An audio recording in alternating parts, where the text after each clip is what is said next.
Hi there friends, and welcome to our latest episode of Pro Tools Answers, where we discuss, demonstrate and elaborate on your Pro Tools questions put to us in the official Avid Pro Tools support forum on Facebook. My name is Dave Phillips, audio engineer and lecturer for Point Blank Music Schools, and joining me is Anders at Tonkraft Work in Austria and lecturer for Siegen University in Germany. Hello. And also Andy Akerman, who is Avid's audio curriculum manager and master instructor based all the way over in Tokyo. Hi Andy. Hello, hello. Hi guys.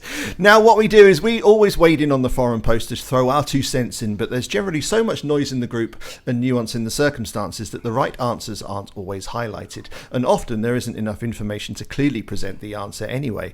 A part of our job as lecturers and trainers is to take complex issues and then boil them down with clear explanations and demonstrations in context, and that is, as always, what we aim to do here. Now, before I go on, could I ask you guys, if you haven't yet done so, could you please subscribe to the channel? We're doing so much to build this thing. Hopefully you guys are liking what we're doing. We'd really appreciate your support if you just hit that subscribe button, and you can also hit the bell icon so you get notified when we release all of our videos. And we also have our Facebook page that you can like, and we also have our new protoolsanswers.com website that you can also subscribe to as well. If you're liking the video, please hit like. If you're not sure, keep scrolling on by. It's just fine. We don't mind. Now, our first problem today comes to us from Ven on the Pro Tools support forum. And his question says, can anyone help me with the process to create a seamless audio loop? Pro Tools seems to add 0.28 seconds of silence before my loop every time I export it. Now, going on into the comments, it turns out that Ven is correctly looping things in Pro Tools. We've discovered. So what he's experiencing is when he's bouncing out of the app, he's finding that when he re-imports it back into the app, there's 0.28 seconds of silence at the beginning, which if you have done any kind of looping or creating samples for one-shots, you'll know that we absolutely need, most of the time, I'll give you a slight caveat here, is that most of the time we need the transient, the sound, the actual sound part of the audio file to begin right at the beginning of the audio file, so that when the loop begins, it begins in the right place. And for one-shots and samples such as one-shots, when you trigger the MIDI, the instrument will instantly play the sound, or the sound will instantly play rather, because hitting the trigger on an instrument, it triggers a WAV file. Well, hopefully it triggers a WAV file. Hopefully it doesn't trigger an MP3 file. But it triggers a WAV file. And if the sound is anywhere but at the beginning, there will be a delay between when the button is pressed and you actually hear sound. So, and even worse, if you're trying to loop it, there will be silence, so it will stutter. Right? Yeah, absolutely. Now let me share my screen. Okay, so what I have here is just a predetermined loop. So if we just set up what is supposed to happen, and then we can discuss what Ven is experiencing and how you guys can get around that so that you're not experiencing the same thing. So I have a loop selected here that I'm just going to bounce a 2-track loop out of a multi-track drum performance, and I've programmed this on the grid. So I'm just setting up a loop between bar 22 and bar 23, and if I hit play, we're in loop mode. This should play back perfectly.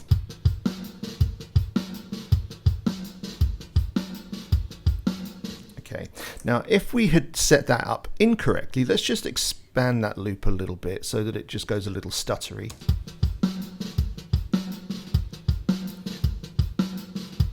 So that's a badly set up loop. So if we're doing this thing right, you should always hear that when you're looping your musical sections, they should always sound like a cohesive, continuous performance.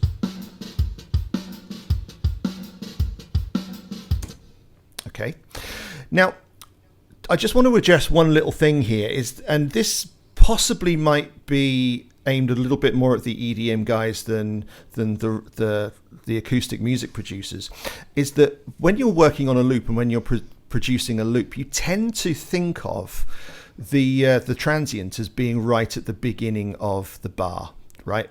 We've got our kick drum here, a significant space off of the grid, and certainly a lot of my students tend to look at this and think, well, that's out of time, I need to fix that, I need to drag that in. But what we actually have here is a little bit of groove to this performance. Now, groove is when the musicians are playing just around the grid. You know, humans don't play metronomically.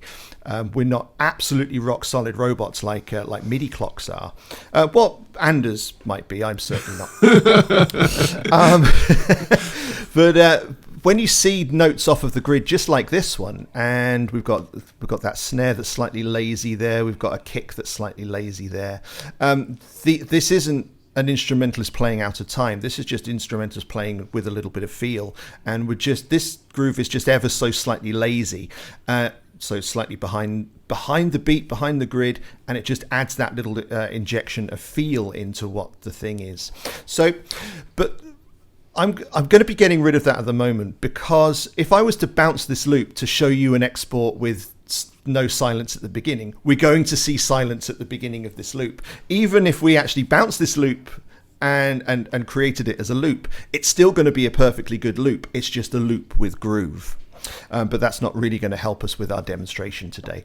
So I've created my perfectly musical loop. As I said, I'm working on the grid, but because I want to just make sure that there's no silence at the beginning, I'm just going to visually drag this loop right to the beginning of the wave of the kick drum. Typically the kick is going to be the thing that tells us, that denotes the beginning of our bar when we're producing drums. So I've got a perfect loop here. So we can hear it's looping perfectly. We can see that my kick in microphone, we're right on the edge of that. I'm going to bounce it. So this is the way that we normally bounce stuff out of Pro Tools, is by going to, oh, hello. Hitting the escape brings up the the thingy window. So I'm going to export, bounce mix, and then name my pattern. It's the same sample rate and the same bit depth, because it's the same sample rate, it allows me to import it directly into the session when I hit bounce. So I'm going to hit bounce. I'm going to ask it to stick the clip at the beginning of my selection. Okay, so let's zoom right into this thing. We can see that this file has begun right at the beginning of our wave. So this is exactly the way that we want it to work. When we export this as an actual loop, this is going to be a brilliant loop to work with, because let me just set that to the right output as well. I think it is. It's going to be a brilliant loop to work with because it's going to loop beautifully.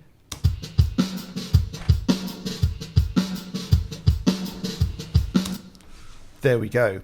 So that's how we do it on the grid, and we can see that it works the way that it's supposed to.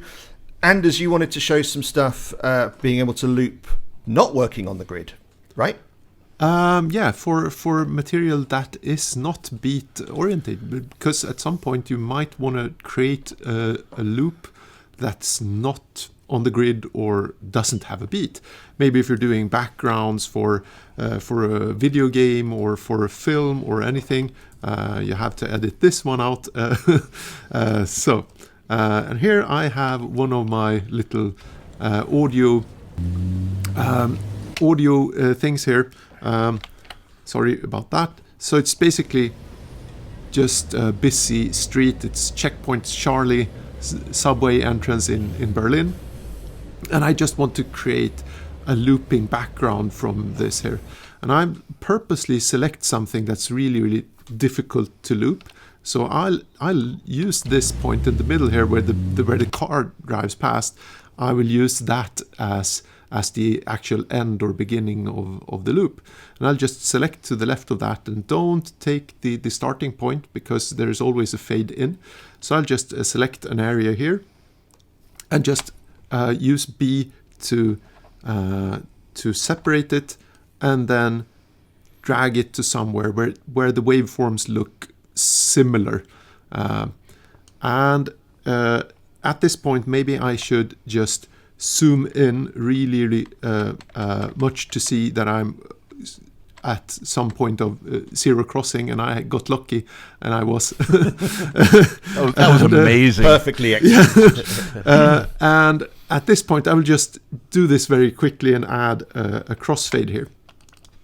So this will be my entire selection that I will loop, and I'll use dynamic transport. I love dynamic transport for this kind of stuff. And if you're thinking dynamic transport, what's it all about? You should check out our video on separating or unlinking timeline and edit selection and dynamic transport, and we'll put the link down below. Or is it up here, Dave? Where is the link? It's around about there. I'm not sure what site we're on. So check that out if you want to learn about dynamic transport. This is such a great tool.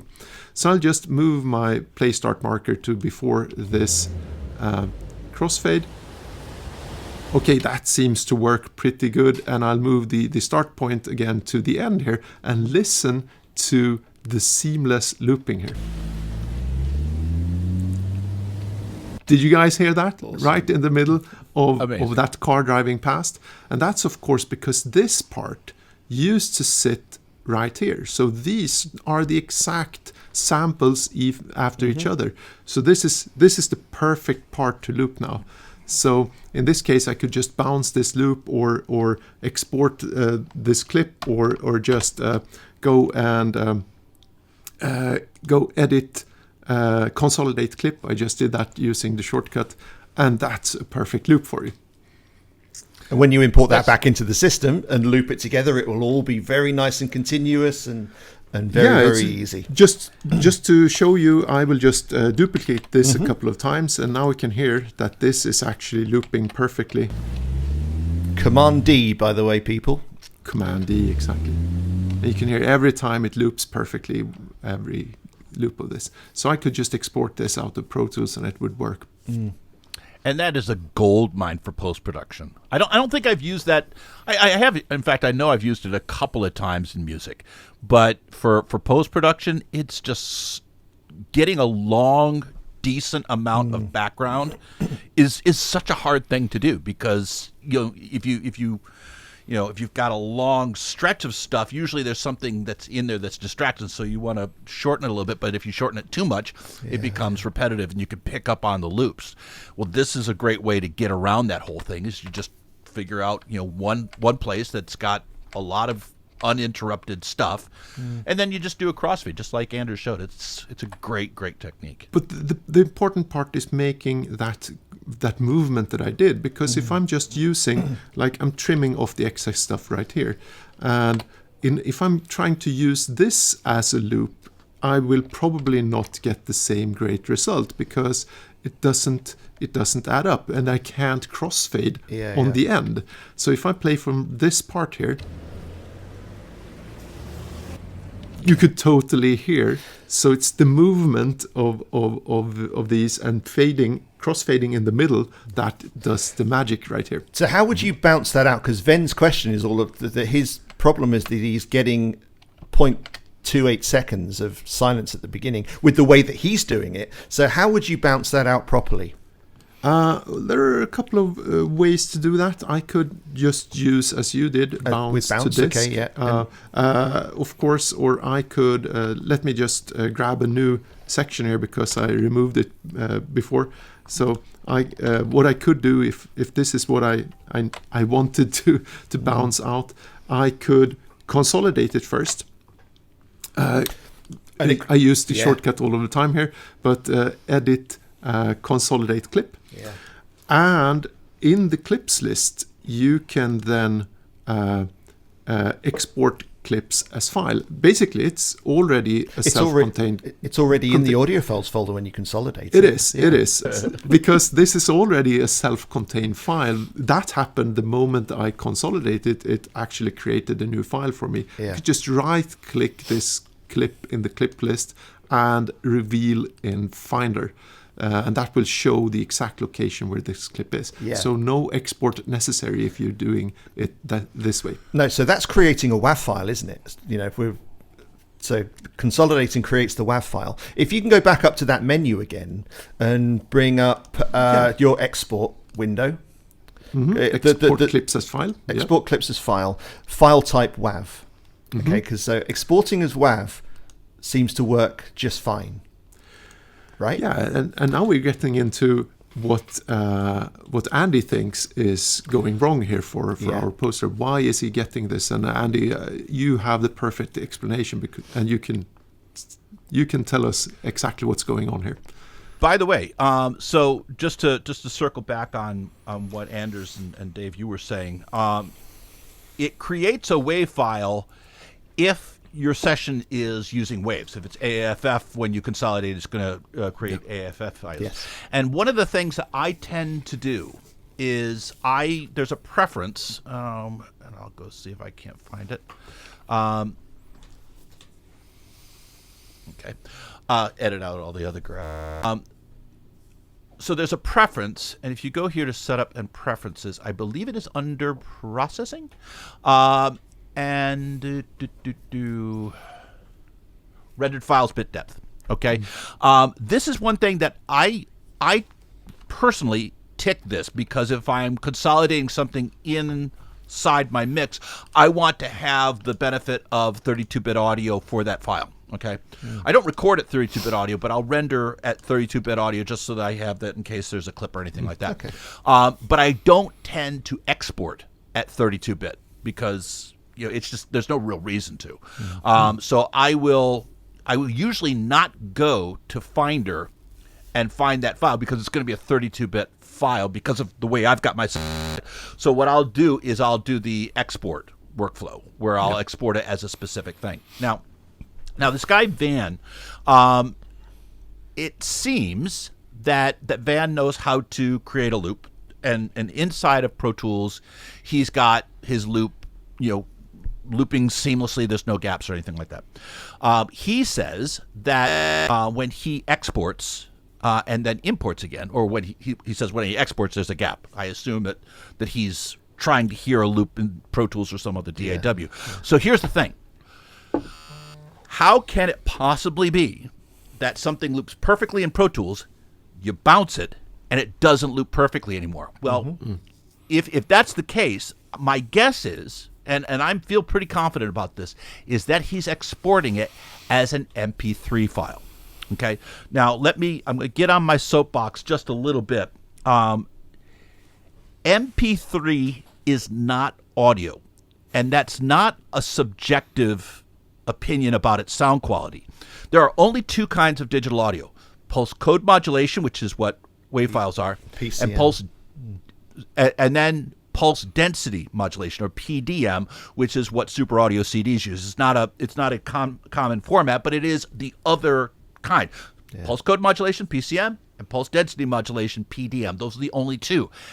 An MP3 file is an encoded PCM file.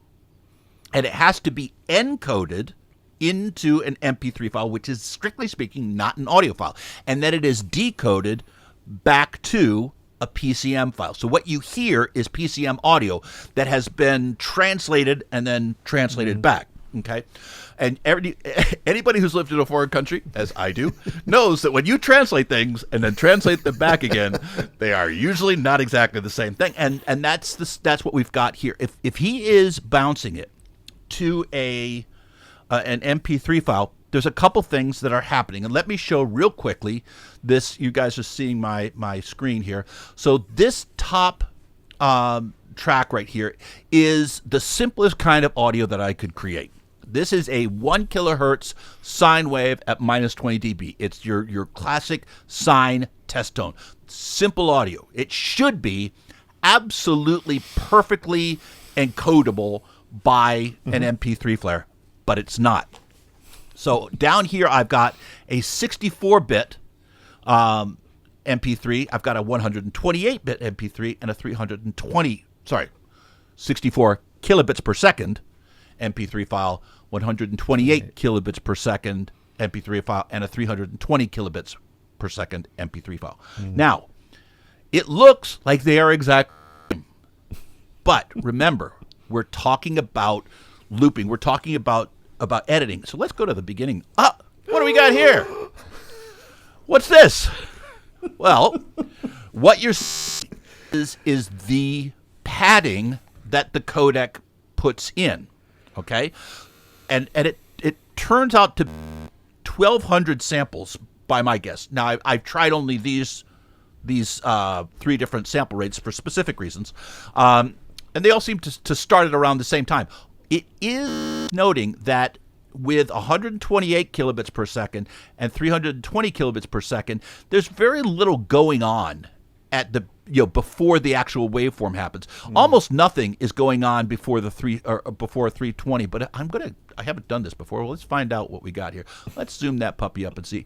Oh, there is something going on.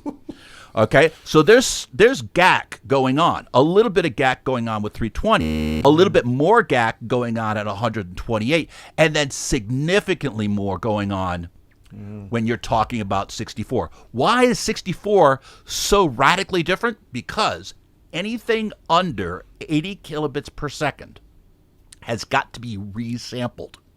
So this 320 and 128 are not resampled.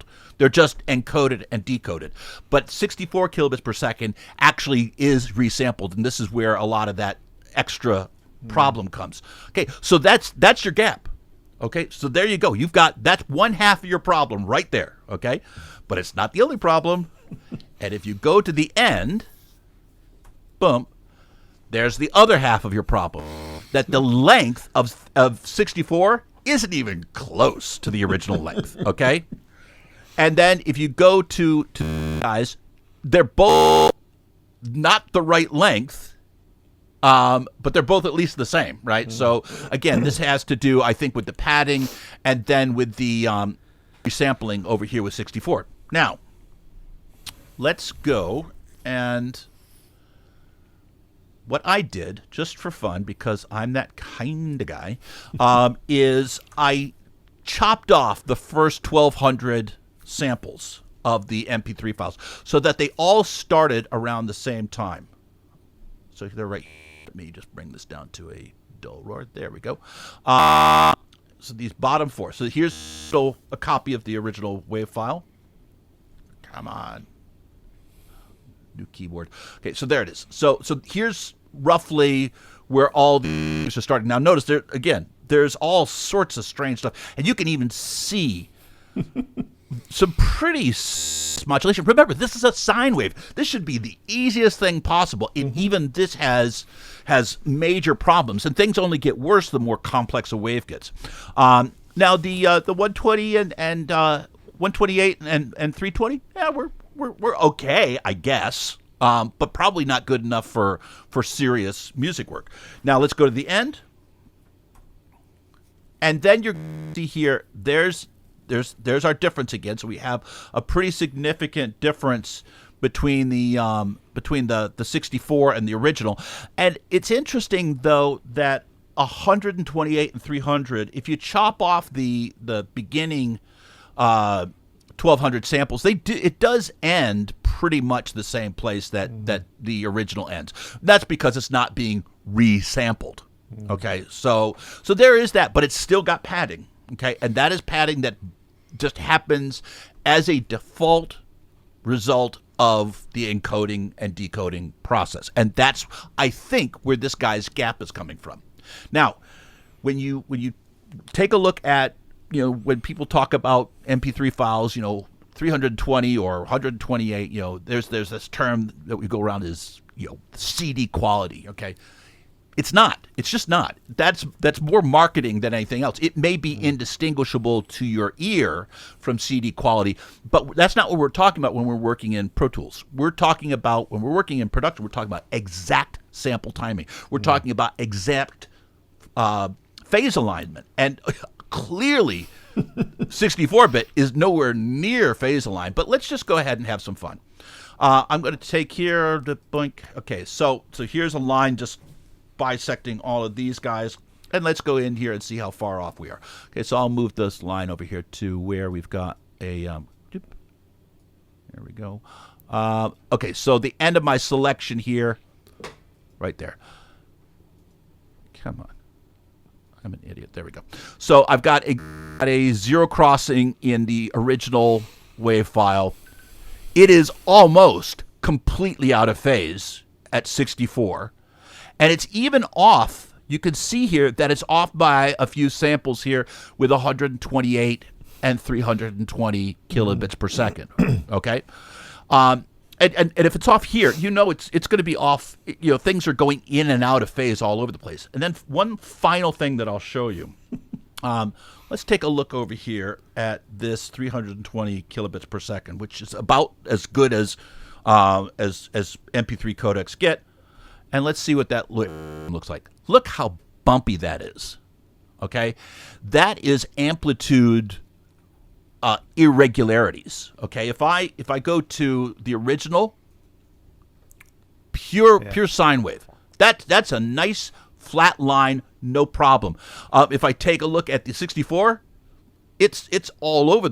But even at 320, there's still significant amplitude irregularities. And again, this is all with the sine wave. It will only get worse the more complex the audio gets.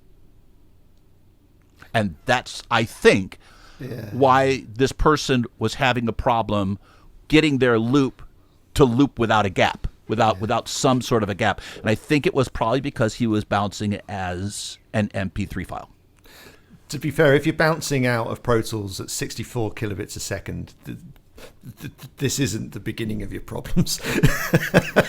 Yeah. There's something else fundamentally wrong. Why would you export at 64 kbps? If I was sending an edit evaluation mix to somebody who was listening on their phone, maybe. I mean, there's uses for it. It's not, we used to do it because of storage. We used to do it because of bandwidth playback. But sometimes it's just I want to attach something to an email, and there's there's the boundaries of good taste as far as how big attachments should get. And so does somebody need to hear all the sonic clarity if I'm just doing a mix of do you like this edit of a sentence? Yeah, completely not. Just give tell them it's an MP3 file. It's not going to sound this way in the mix. But here's the edit. What do you think? Yeah, sure, of course. I do it all the time. The problem is that when you use MP3s for professional production use, and that's, I think, where I draw the line. I'm not prepared to encode. In fact, I won't even encode to a quote-unquote lossless codec, because it's still going to be changing the audio.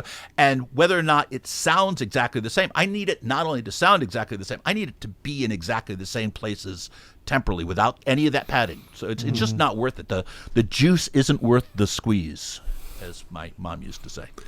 But are there any other possible explanations for this? As far as you've explained now, there shouldn't be. But could he have made just some kind of unlinking edit and timeline selections or something like that?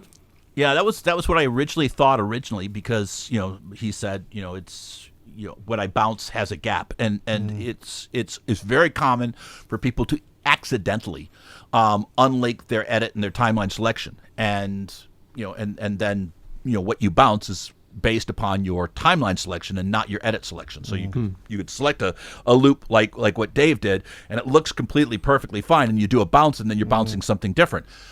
The problem is, and the reason why I don't think it's in this case the answer to the question, is that he says it loops perfectly in Pro Tools, and playback is also determined by the timeline selection. So it seems that in this case the person asking the question understands timeline and edit selection. So can it happen? Oh, it completely can happen. It can happen by professionals. I've run into this, but I don't think in this case that was the culprit.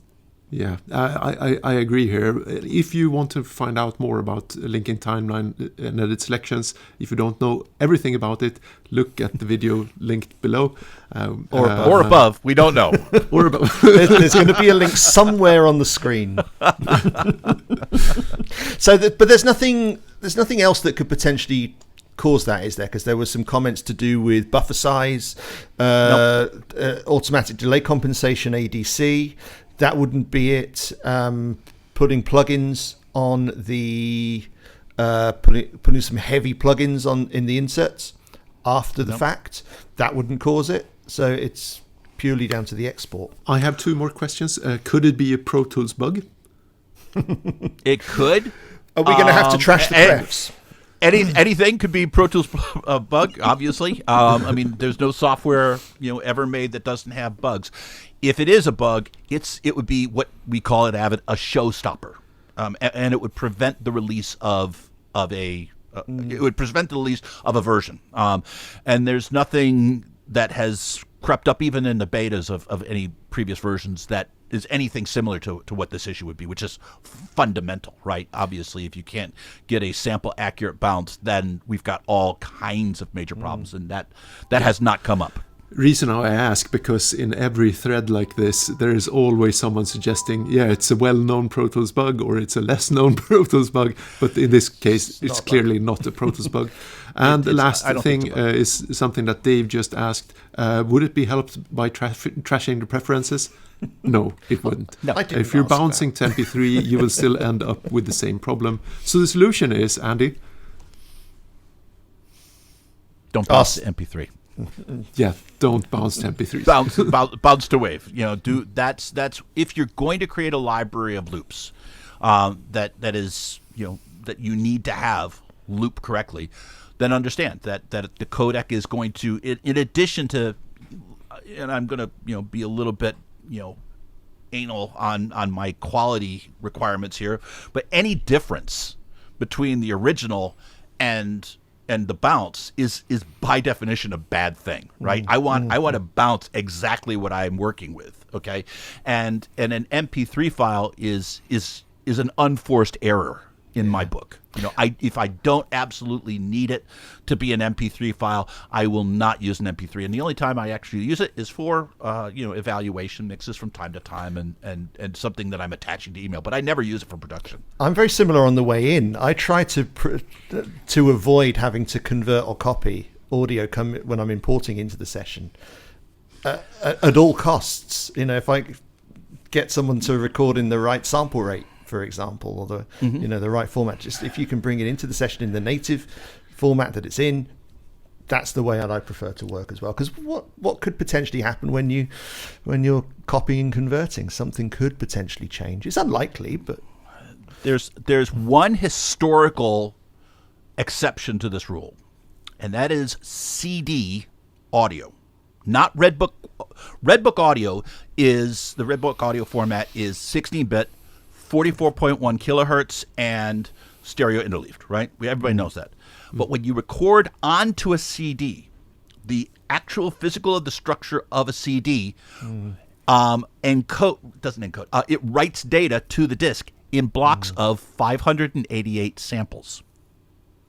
And so it used to be, back in the days, if you wanted to have, like if you were doing a live album, and you wanted to have one track seamlessly go into another, you needed to make sure, I kid you not, you needed to make sure that that each song that was going to go into another song was an even multiplier of 588. Wow. So that it would seamlessly go from one block to another. Now, that also means that if you're pulling, we used to use CDs as storage medium for like drum loops and one hits and all that stuff, right?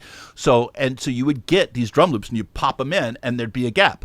Why is that gap there? Because it's the leftover samples of that 588, and you would have to just trim it out. It's not lazy cutting. It's the way that CDs were designed, and they so it is 500, magic number 588. Not an issue for us anymore because. Yeah. My daughter, who's 16, I don't think could even identify what a CD is. It's what she puts her drinks on in the lounge. Right. So just to come back to an earlier point, why bounce out as an MP3? If you're bouncing loops out of Pro Tools or samples out of Pro Tools as an MP3, why? Because the point would be to have a loop library that you bring back into a DAW later on. But what's the DAW going to do? It's going to convert it back into a WAV file, right? Mm-hmm. And I think that's for a majority of DAWs. I certainly can't think of any that work with MP3 as a native format on the timeline. FL Studio, maybe? I can't think of any. And you wouldn't use it anyways because of the timing imperfections of it. Of course, well, we've shown that now, but there isn't any logic to bouncing out as an MP3 to build a loop library. that I can think of anyway. Logic, I think, uses this. Is CAF files as their loop audio format, I think. I thought that was Cakewalk. I don't know. Yeah, I don't. I have no clue. That there is one DAW that I can remember. I can't pull it off the top of my head. I think it's Logic, where the loop library is built in .caf. That could be. But for people that are making loops and making beat packs, for example, WAV is the way forward. There's no reason to bounce out as an MP3 anymore. No, I would say the old argument of saving space on your hard drive or transmissibility, or those kinds of things are largely gone. And the only time, like I said, the only MP3s I ever export are actually low bit rate, because I'm specifically doing like an edit of a solo or something like that I just want to make sure I got the notes right and that the performer's cool with them. And so I'll bounce it at a relatively low one. It doesn't have. I'm not going to use it for production. I'm using it for evaluation so that they can listen to it. Here's your comped guitar solo. Are you cool with it? Yeah, great. Am I going to use that MP3? Heck no, right? I'm going to let you. I send it and I get rid of it. I never think about it again. It's just for that kind of interoperability. And I read a post a couple of months ago. I'm sorry I can't find the link to it, but there was a discussion about MP3s, and people were stating that the MP3 encoding in Pro Tools is rubbish, or someone stated that. Is that really true? Well, I mean, it's like comparing different grades of rubbish, I guess. I'm letting my subjectivity show. So there are different codec makers, different MP3 encoders and decoders, and so on and so forth.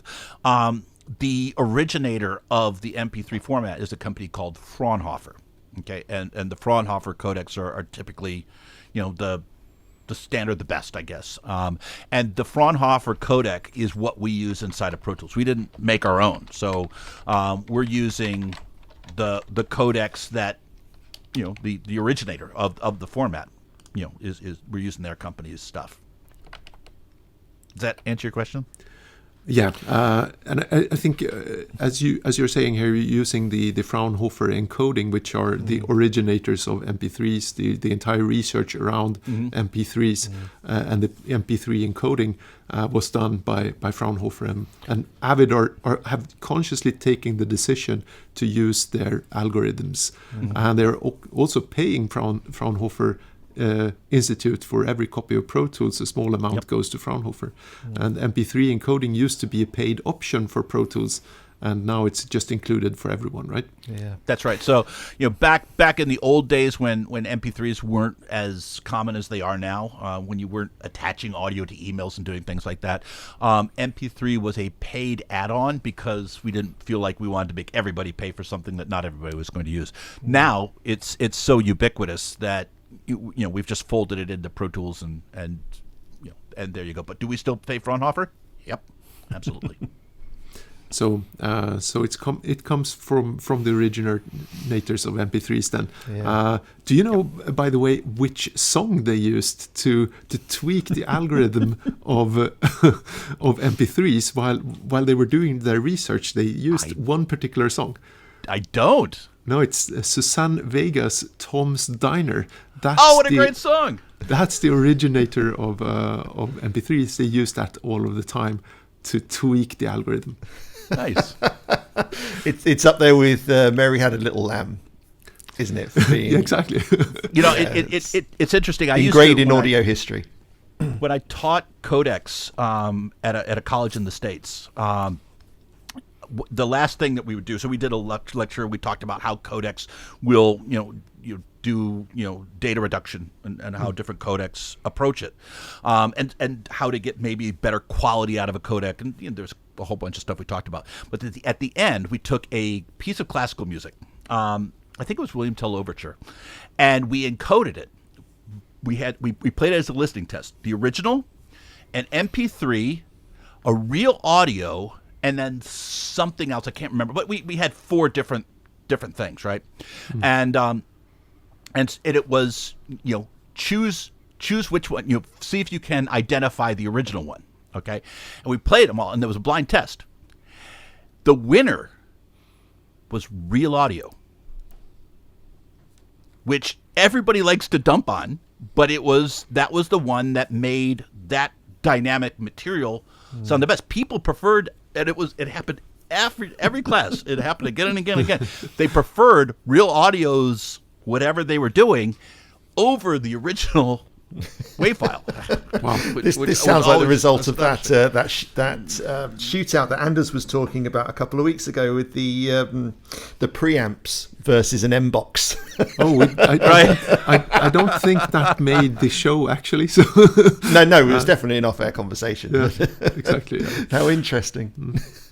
But no matter what, I mean, Real Audio or any codec, you don't want to use it if you're going to create elements that you're going to use inside of Pro Tools, because it is going to damage the timing. It's going to damage the amplitude, and after timing the amplitude, what's even left, right? It's stripping out 90% of the data anyway, isn't it? Have you tried bouncing something to an MP3 and re-importing it in Pro Tools and then switching the phase of the tracks just to hear the differences between the original audio and the MP3 version? I haven't, but I can do it right now. Yeah. So what happens for me is that then it gets really evident what's actually missing, and then all of a sudden you tend to hear these artifacts all of the time. So it's at your own risk you listen to this, because it will damage your ears. So it will focus your ears on. What I'm going to do, so I'm not going to compare it with 64, because 64 is resampled. It's just going to sound like a sine wave. Just do 128, and don't do the sine wave. Do some kind of music if you can. Actually, hold on a second. Let me do it with the sine wave first, and let's just see what happens. Right? We may cut it out of the show. Let's see what happens here. We're doing a brilliant job of staying on topic. Well, this is great. This is cool. I love this kind of stuff. Absolutely. All right, so I'm going to take this guy. So the sine wave PCM, and then you said 128. Yeah. Okay, and come on. And come on. And just phase invert the original. And I'll go ahead and use my clip effects, because that's how I roll.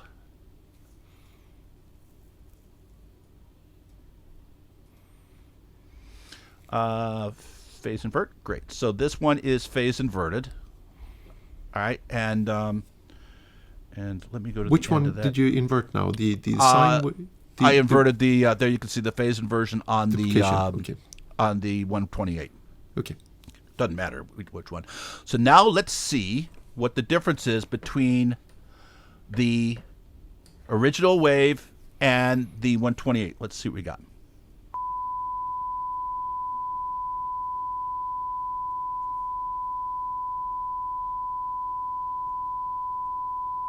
Are you hearing anything? Mm-hmm. Yeah.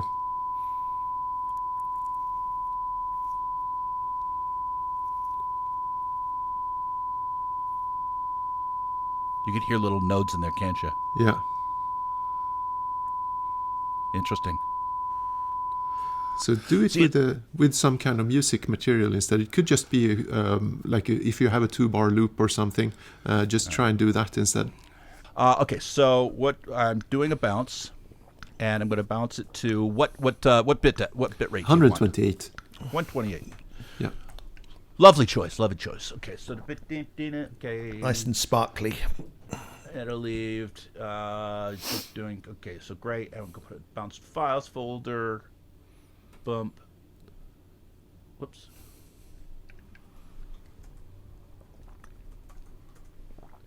Okay, I'm going to do the highest quality encoding. Yeah, sure. Okay. And do 128. And 128. There we go. 128. Is there anything else? No, I think I got it. So pop it.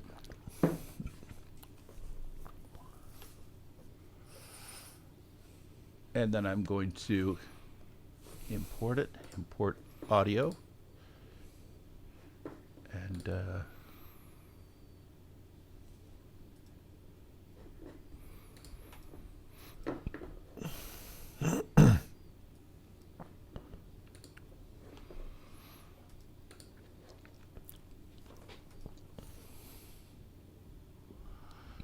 Okay.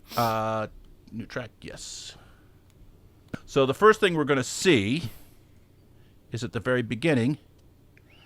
You see there's the difference in timing. Mm-hmm. So that's a problem. Okay. We'll go to the end.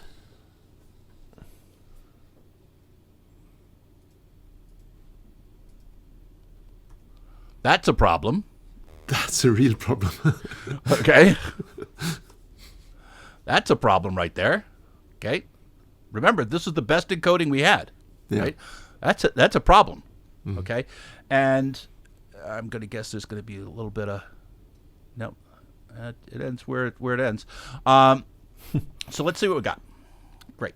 What could possibly go wrong with this?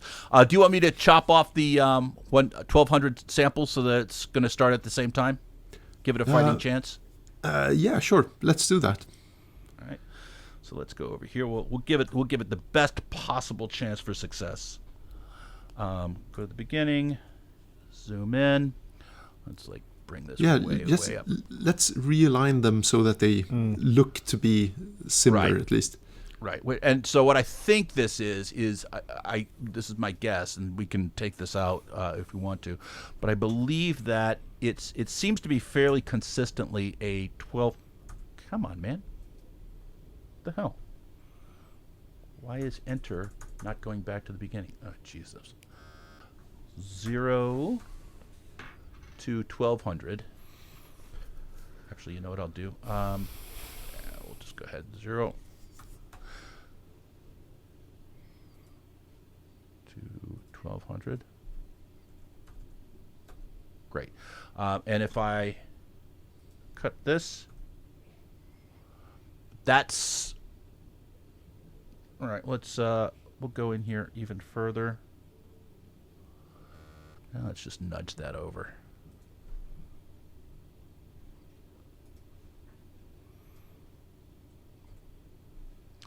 All right. What do you think? Looks good.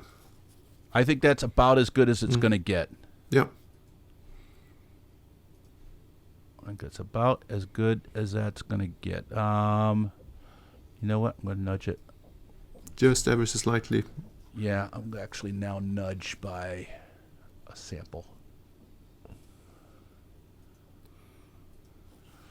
Because I'm that guy.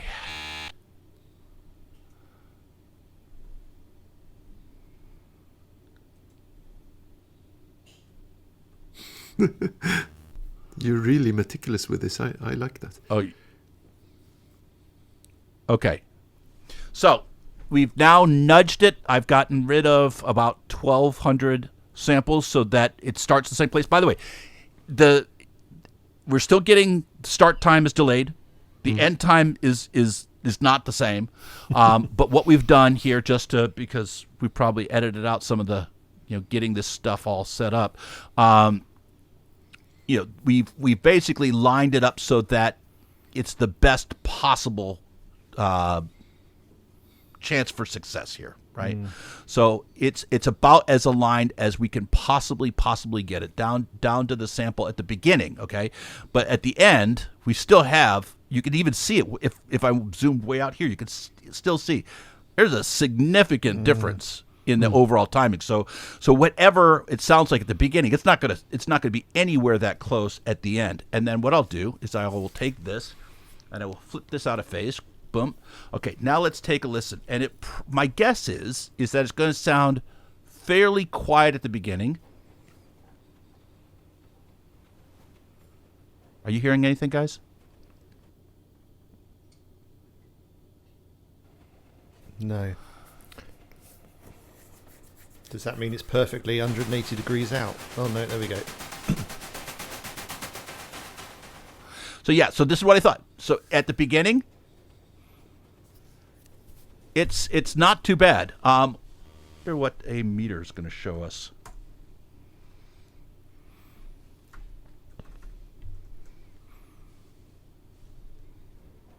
There's something going on. And it's not that far off at the beginning because clearly it's drift, right? there's something in there that I can't hear. That's Anders' phone. That's not the MP3. That's Anders' phone. That was my phone. Sorry about that. But it's going to get worse. And you can hear... You hear that whooshing sound? Yeah. That's the difference. A lot of transient stuff. Now, that's the music. That's all hearing are transients that don't line up. Okay? Now, as it gets further, that drift is going to increase. So we get over to here.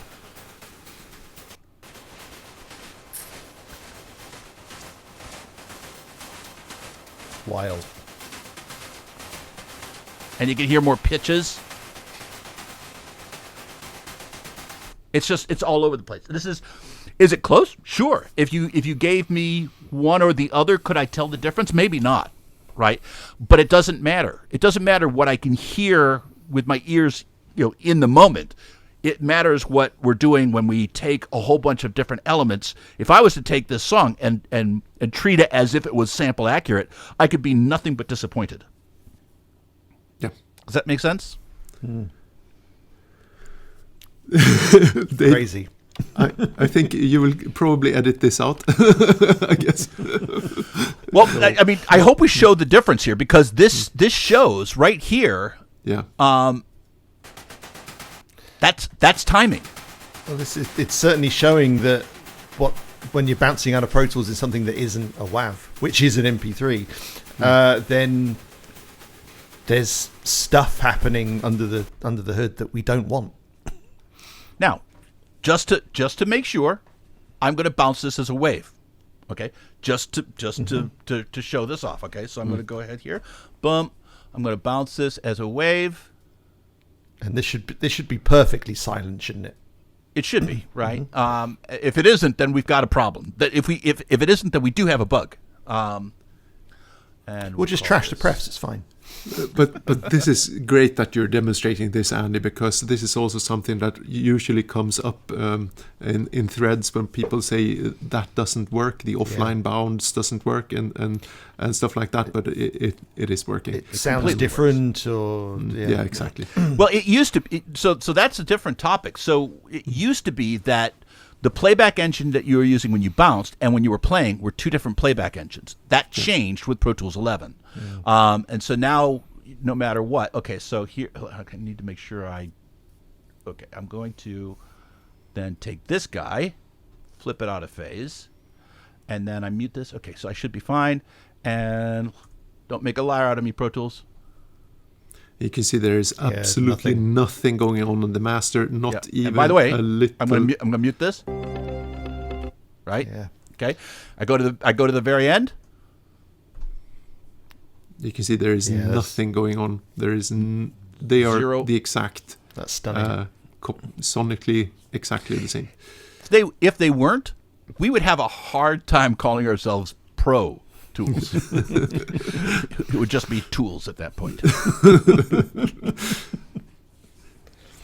So this discussion today, I love this stuff. Thank you so much for this, Andy.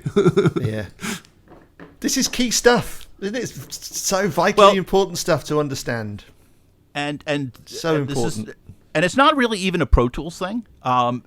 Somebody was asking it in a Pro Tools forum, but I think that you could apply this to any DAW, because there's nothing that Pro Tools does to an MP3 file that's any better or worse than what any DAW does to MP3s, because MP3s were never meant to be used in this way. MP3s were meant to be portable, passable listening experiences, right? And they arguably have succeeded at that. But that's not what we're looking for in a typically professional context where we're producing. Great summary. That's my opinion, and if you don't like it, I'll change it. And I think it sounds a good idea to leave on Andy's opinions. always a good idea. Well, thank you very much for joining us, guys. If you've made it this far, then Congratulations, you are exactly our kind of people. If the rest of you who have tuned out by now, you're not going to hear this. It's fine. All needs to be to say is hopefully we've answered Van's question. Was it Ven or Van? Sorry, I think I might have pronounced it Ven earlier on because that's phonetic. Van? I don't know. Likely Van. I don't know. Okay. Hopefully we answered your question, my friend. Thank you for posting it. Really interesting springboard for a fantastic topic. All there's been to say is thank you very much to Anders. Thank you. Thank you very much to Andy. You bet. My name's Dave. This has been Pro Tools Answers. We'll see you at the next one, and we're out.